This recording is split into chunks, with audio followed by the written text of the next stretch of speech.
Conscious Collaboration brings together entrepreneurs, changemakers, and thought leaders. We aim to highlight the people that embody the idea of aligned mind, body, and business. Each week, we share, discuss, and learn from the various experiences and ideas of our guest experts. Through our discovery, we find a path to an aligned mind, body, and business.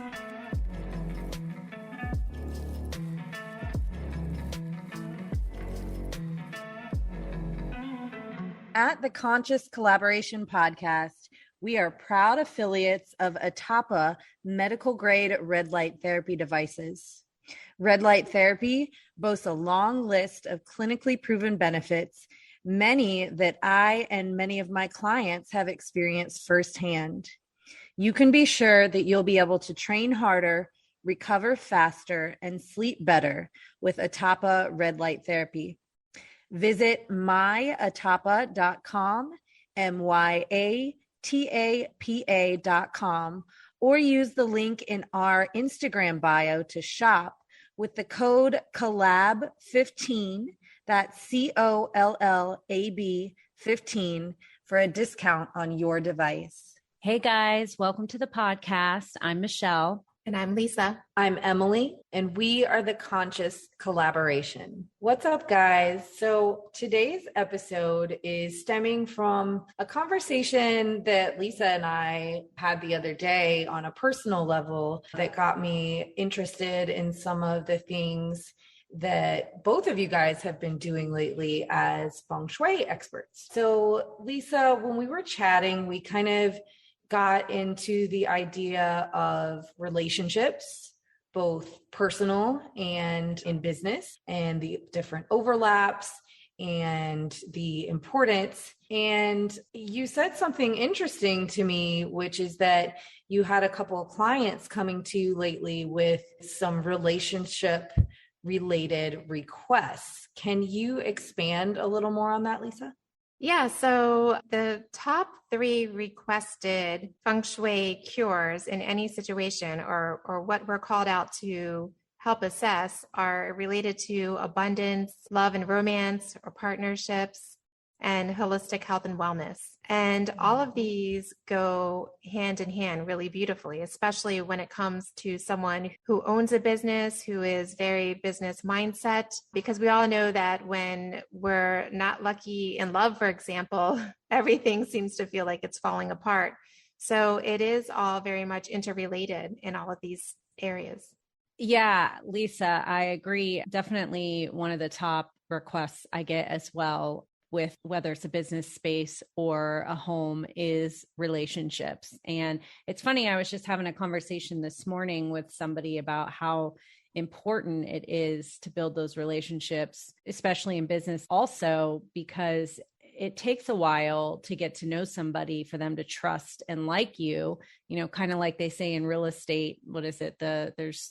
You got to like, know, and trust the person, or something like that. Right. And so, that's how you're going to get people to trust you, to refer you to other folks, and to keep you on the top of their mind. And it's just, it's really helpful, but to really get to know somebody, not just superficially, like really take the time to get to know that person and learn about that person, I think is super important. And like you said as well, I think maybe it was Emily that just said this, but having a relationship, if your relationship is off in your personal life too, everything else can feel off. So they're all important. They're all intertwined, definitely. Mm-hmm.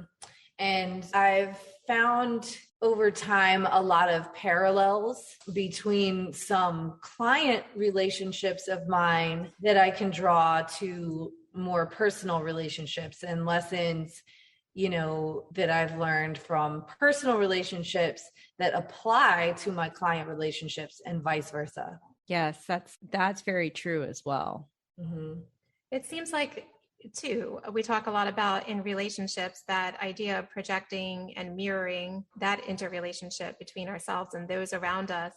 And a common theme that I see, especially when working with entrepreneurs when they're first starting out, is that act of transformation and that commitment to something a little bit different and outside of the relationship that they may be in, with partners in their household or even with friends. And to that point you were saying earlier, Michelle, in that really having that deep understanding of self and each other and that authenticity, that changes when you transform. So that sort of rocks the boat significantly. Yeah, I totally agree with that. And then also some friends that might be used to you being more available, all of a sudden you're not as available on maybe weekends when you normally go out and do fun things because you're working on your business, or late nights rather than watching a movie with your significant other. So absolutely, I think we talk about this a lot, but balance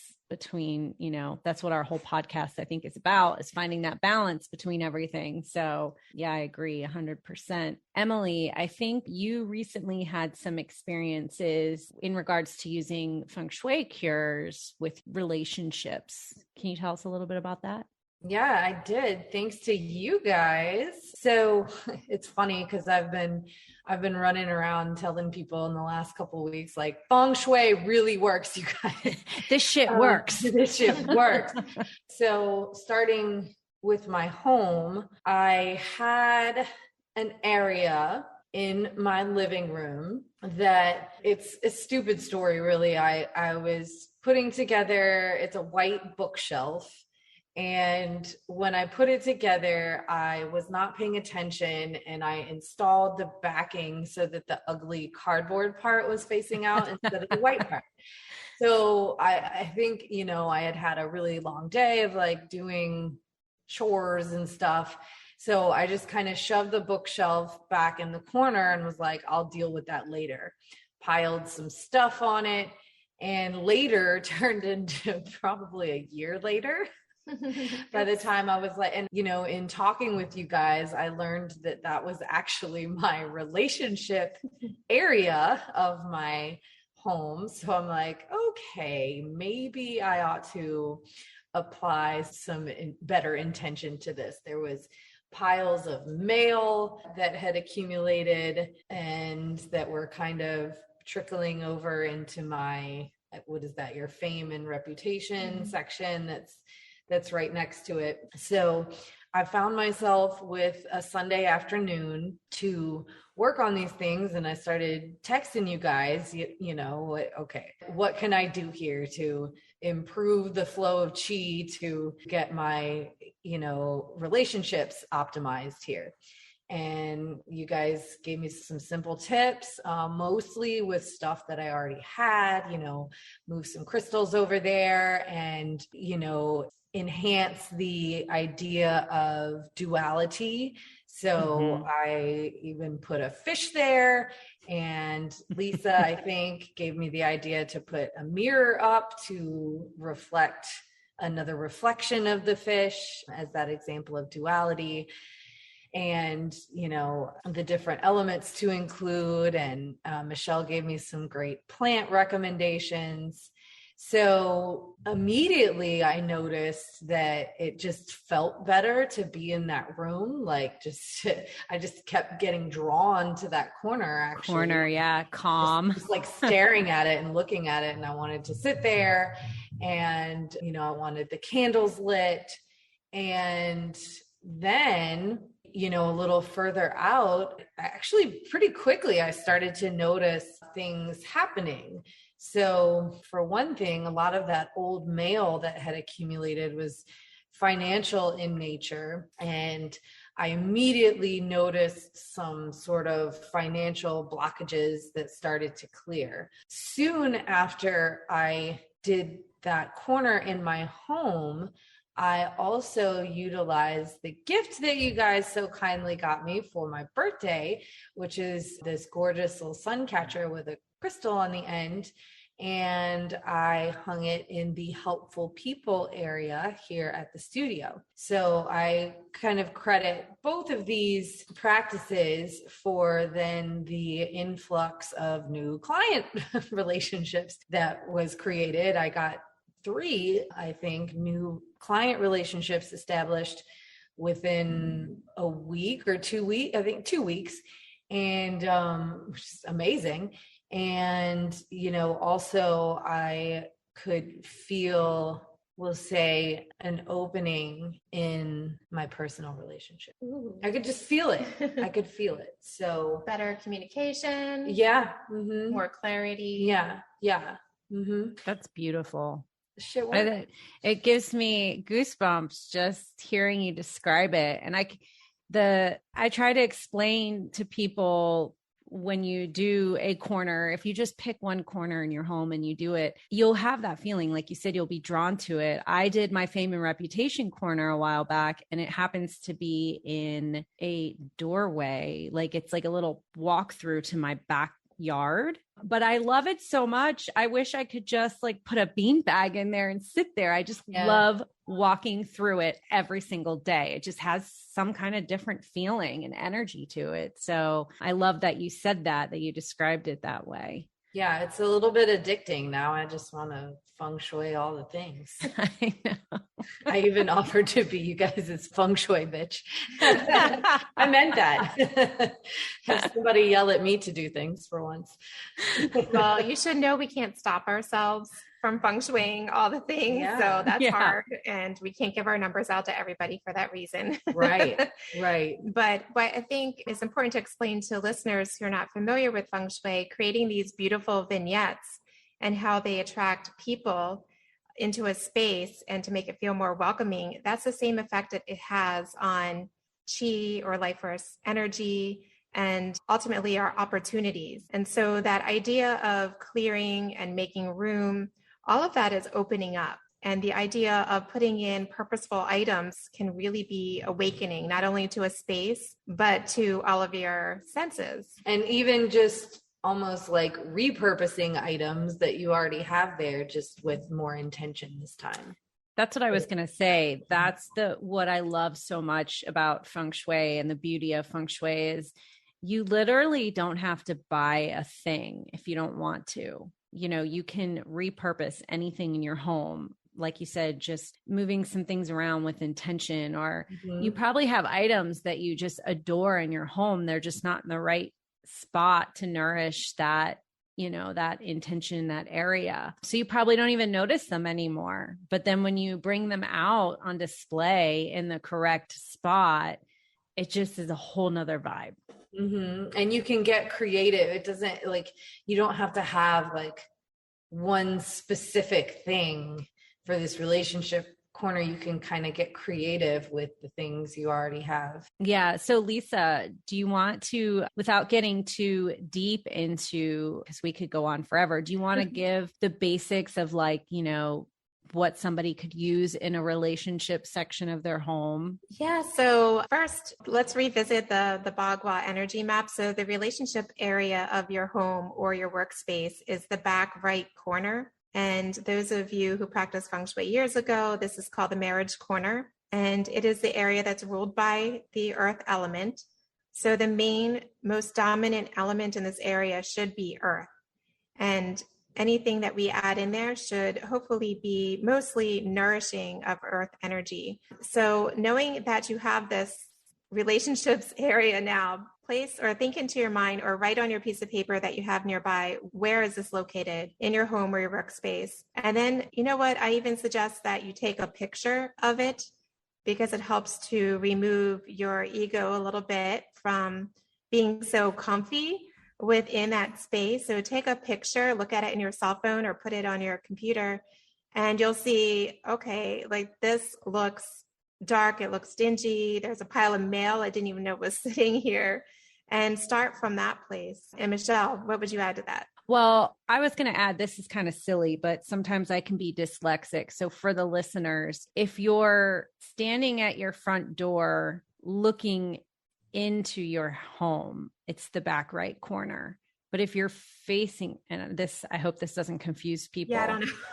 I don't know if we should go there, but okay, go ahead. Some people might think that way. So I was just going to recap kind of what you said. The mouth of chi is considered your front door or any door into a room. So when you're walking through that door, the back right corner is the relationship section.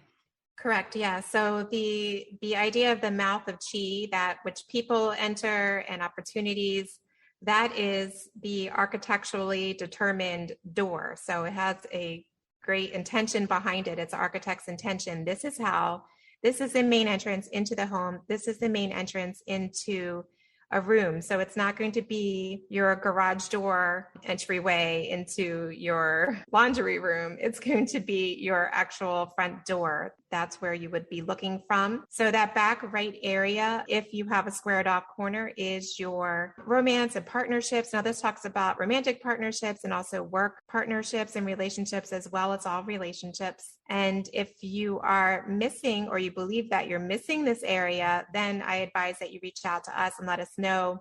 You can contact us through our email or consult your Feng Shui practitioner. But this area should be open. It should feel nice. It should be a good temperature. It should be inviting.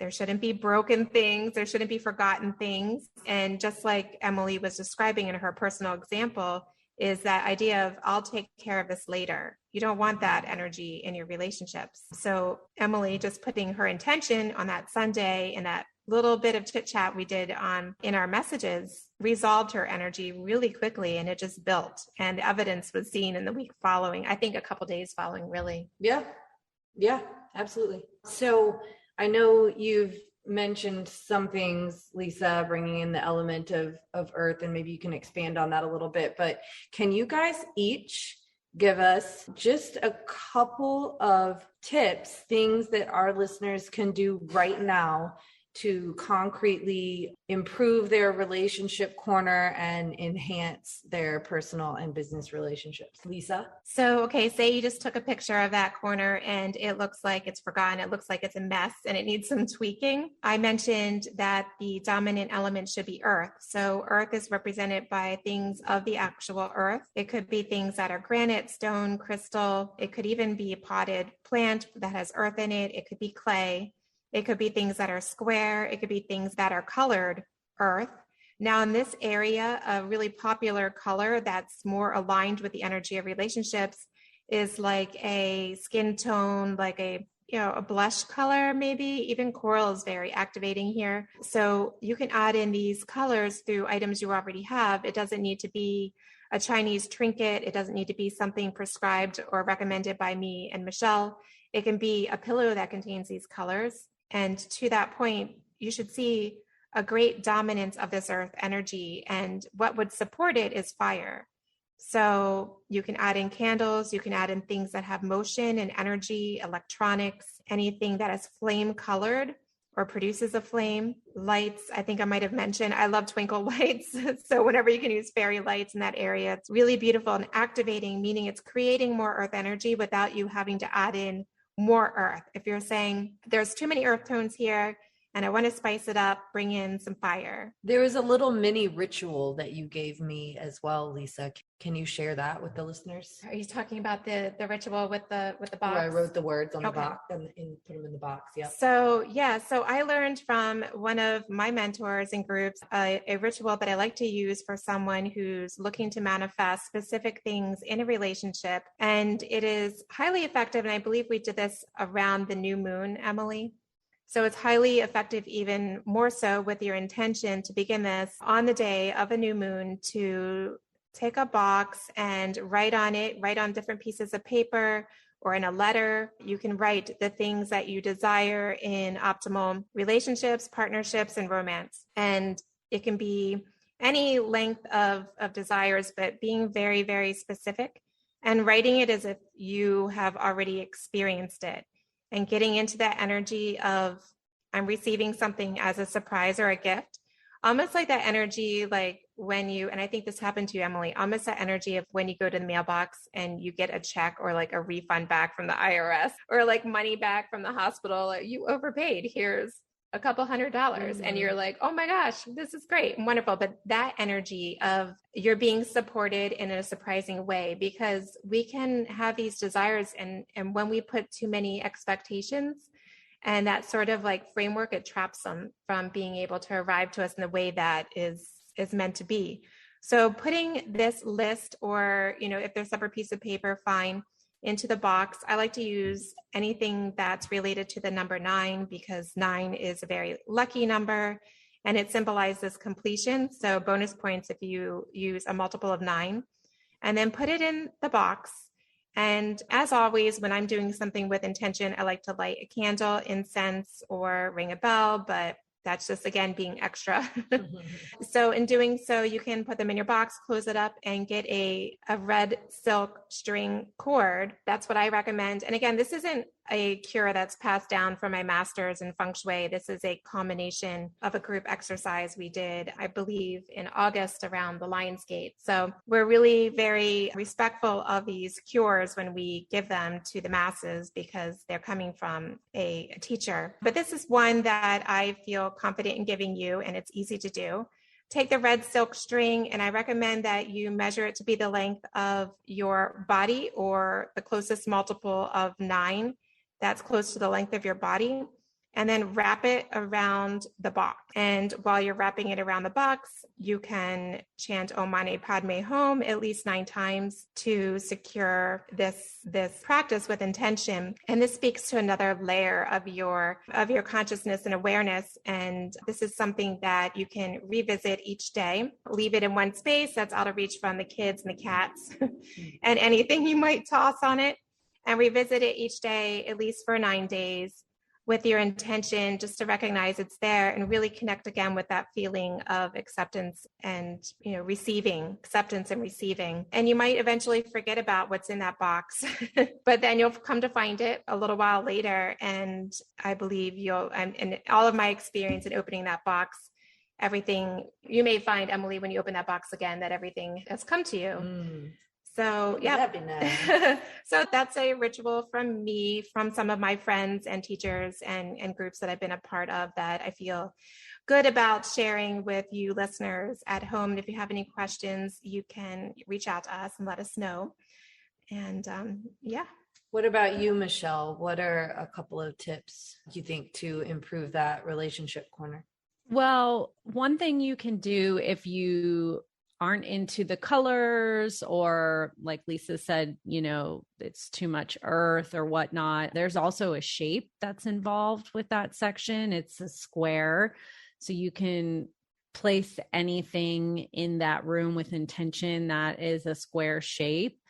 I have become kind of the Feng Shui plant lady in my recent days, and I'm loving it so much. But I know the peace lily is a great plant to have in the relationship section. And not only does it purify the air, it does help with allergies, but it also is, just like its name, peaceful, brings in harmonious energy into the room and gives, that good energy vibe and calmness in that room to bring in new relationships or to nourish current relationships. I put a big old chunky snake plant in that corner, which another thing I can't stop staring at. But I kind of thought, even if this has nothing to do with actual Feng Shui, you guys have taught me that the intention matters as much as, tradition. But I thought of the actual image of snakes, of actual snakes, and like the Kundalini 2 intertwining snakes. Mm-hmm. So I thought that was kind of a cool symbolic plant to put there. And actually, snake plants do have symbolism in Feng Shui. They actually represent protection. Mm-hmm. So that's another great plant to have in that space to protect. An oxygen bomb too. Yeah, to protect your relationships and, keep them sacred. So and they're tough. Yes, and they're hard to kill, by the way. Right. Did you name your snake plant, though? Ooh, no. You need to name him or her and make sure you give it a little encouragement. I'll take suggestions from the listeners. And also give your snake plant a voice in talking back to you. Oh, no problem. Also, I wanted, while you were talking about plants, and plants are certainly activating of chi. So in a dark corner, and Michelle's really good and intuitive about this, is wakening up. So if you feel a corner is sleepy, you can wake it up with plants on the floor at different levels and hanging as well. And the picture that you sent, Emily, of your space, like the week after you've created this vignette, is like it's even Instagrammable. Yeah. Just from your cell phone. Yeah.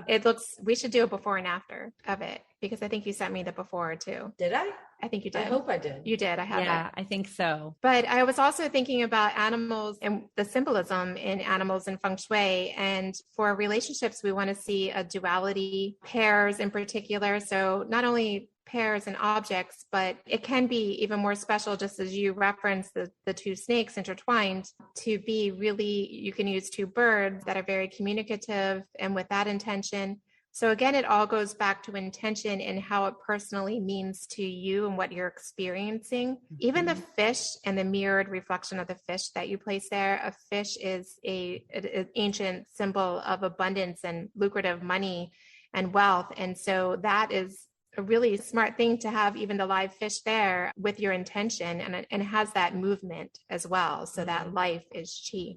It's kind of fiery colors too. It's got a sunset.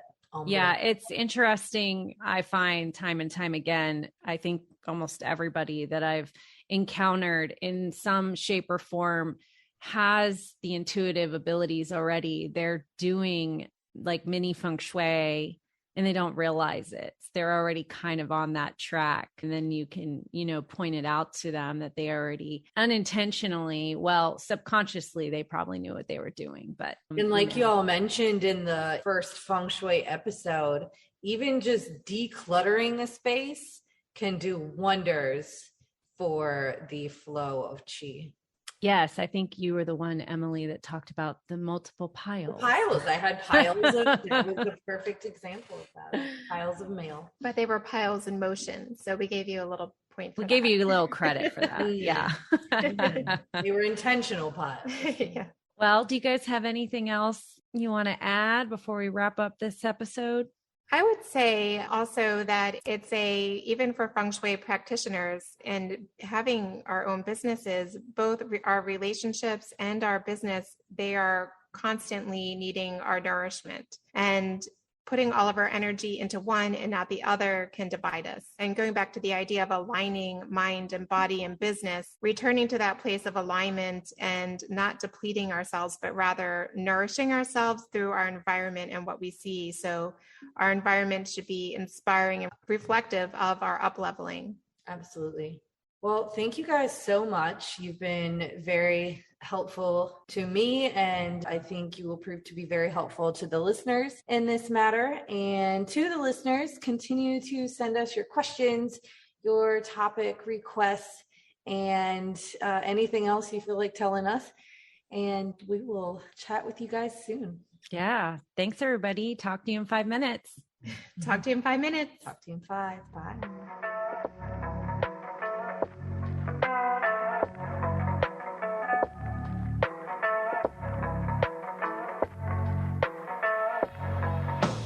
Thank y'all so much for listening to our podcast. If you haven't yet, please be sure to subscribe, rate, review, and share with all your friends so they can join our circle of collaboration on this journey. You can find us on Instagram at consciouscollaborationpodcast, on Spotify, iTunes, and Audible, to name a few. Please join us next time for another deep dive into how you can live life in more alignment. Mind, body, and business. Send us your questions and comments in our DMs or email us at consciouscollaborationpodcast@gmail.com. See you in 5 minutes.